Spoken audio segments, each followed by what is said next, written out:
Chers amis, bonjour. Dans cette situation toujours incertaine, gardons au moins comme certitude la force que nous donne la parole de Dieu dans les combats que nous menons. Ensemble, chacun là où nous sommes, nous laissons le Seigneur nous remplir de cette force.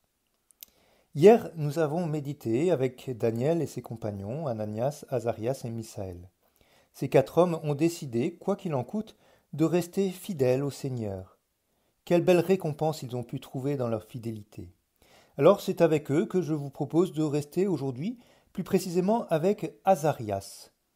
Le livre de Daniel, chapitre 3, versets 26 à 45, nous rapporte une très belle prière qu'Azarias a fait monter vers Dieu depuis le milieu de la fournaise. Alors n'hésitez pas à suivre dans votre Bible, si vous en avez une sous la main, Daniel chapitre 3, versets 26 à 45.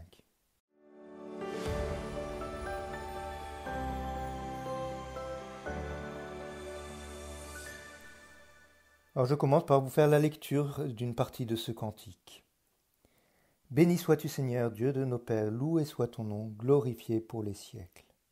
Oui, tu es juste pour nous avoir ainsi traités, car nous avons péché. Quand nous t'avons quitté, nous avons fait le mal, en tout nous avons failli.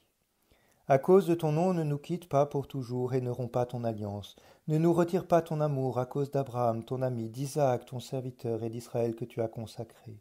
Tu as dit que tu rendrais leur descendance aussi nombreuse que les astres du ciel, que le sable au rivage des mers. Et nous voici, Seigneur, le moins nombreux de tous les peuples, humiliés aujourd'hui sur toute la terre, à cause de nos fautes. Il n'est plus en ce temps ni prince, ni chef, ni prophète, plus d'oblation, ni d'holocauste, ni d'encens, plus de lieu où t'offrir nos prémices pour obtenir ton amour. Mais nos cœurs brisés, nos esprits humiliés, reçois-les, comme un holocauste de béliers, de taureaux, d'agneaux gras par milliers. Que notre sacrifice en ce jour trouve grâce devant toi, car il n'est pas de honte pour qui espère en toi. Et maintenant de tout cœur nous te suivons, nous te craignons, et nous cherchons ta face. Alors ce cantique est attribué à Azarias dans la fournaise, mais on imagine qu'il a très bien pu être prié avec force par les Juifs à l'époque des persécutions grecques au IIe siècle, en particulier dans ce temps où le temple a été profané en 167 par Antiochos. On peut imaginer que les Juifs étaient désemparés et pouvaient crier vers le Seigneur. Plus d'oblation, ni d'holocauste, ni d'encens, plus de lieu où t'offrir nos prémices pour obtenir ton amour. Alors essayons de voir les différentes étapes de ce cantique. Et je vous propose d'en voir 5. La première étape, verset 26, c'est la louange. Quoi qu'il arrive, et nous verrons après que la situation est catastrophique, Azarias commence par la louange. Il a beau être au milieu de la fournaise, au cœur de l'épreuve, il commence par louer le Seigneur à pleine voix. Béni sois-tu Seigneur, Dieu de nos pères, loué soit ton nom, glorifié pour les siècles. La deuxième étape, dans les versets 27 à 33, c'est la reconnaissance de la faute.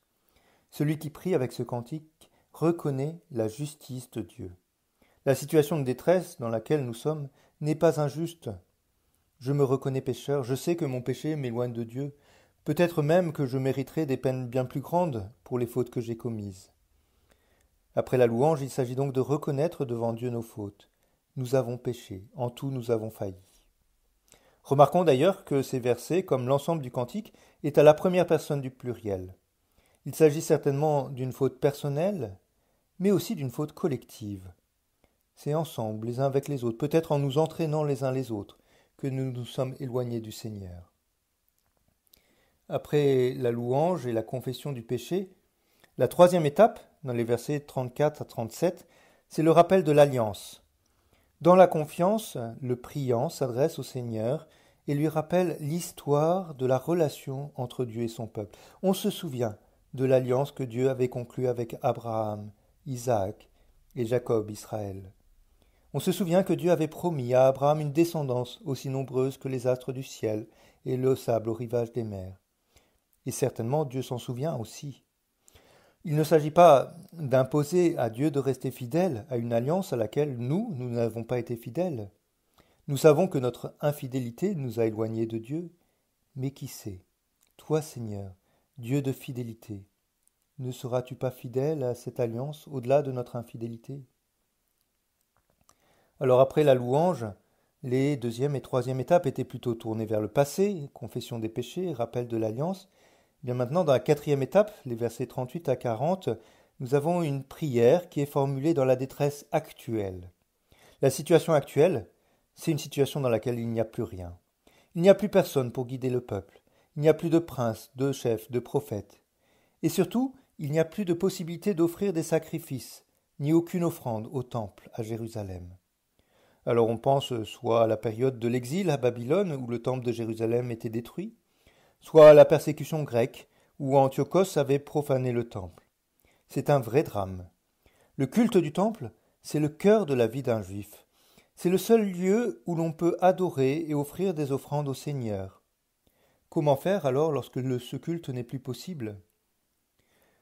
C'est une réflexion qui peut être intéressante dans une situation où nous ne pouvons pas librement participer à l'Eucharistie. Alors le priant propose une forme d'alternative à ce culte impossible. Il propose une autre offrande. Nos cœurs brisés, nos esprits humiliés, reçois-les. Mon cœur et mon esprit brisés et humiliés par l'épreuve constituent le sacrifice que je peux offrir au Seigneur. Comme un holocauste de béliers, de taureaux, d'agneaux gras par milliers, que notre sacrifice en ce jour trouve grâce devant toi. Enfin, dans la cinquième étape, au verset 41, le priant, qui a offert son offrande au Seigneur, se remet à Dieu avec confiance. Et maintenant, de tout cœur, nous te suivons, nous te craignons, et nous cherchons ta face.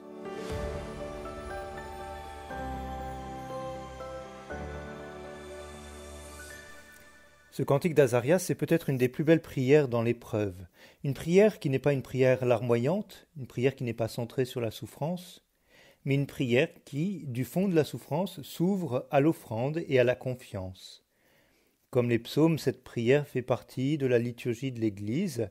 Elle est priée au laude le mardi, une fois toutes les 4 semaines.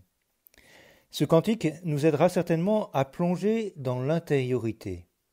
À travers ces 5 étapes, la louange, la confession des péchés, la mémoire de l'alliance, l'offrande de l'humilité et la confiance, nous voyons le priant, et nous avec lui, si nous prions ce cantique, faire comme un voyage à l'intérieur de notre vie.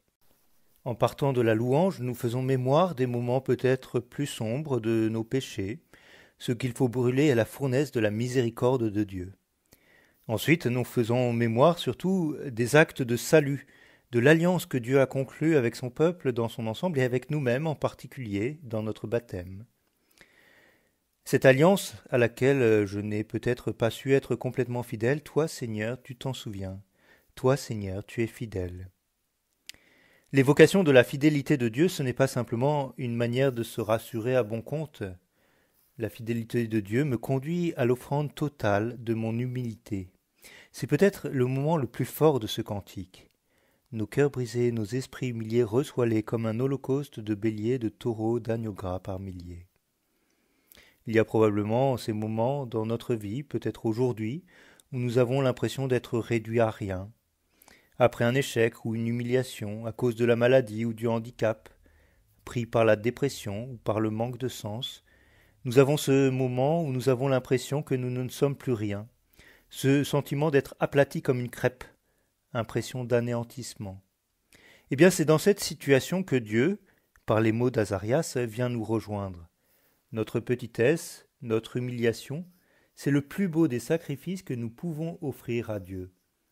Dans ces moments-là, je prends cette situation d'échec, cette impasse, et je l'offre sur l'autel de mon cœur pour qu'elle monte vers le Seigneur.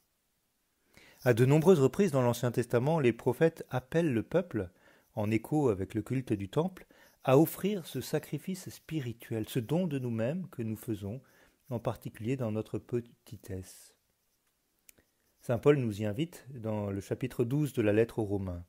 « Je vous exhorte donc, frères, par la tendresse de Dieu, à lui présenter votre corps, votre personne tout entière, en sacrifice vivant, saint, capable de plaire à Dieu.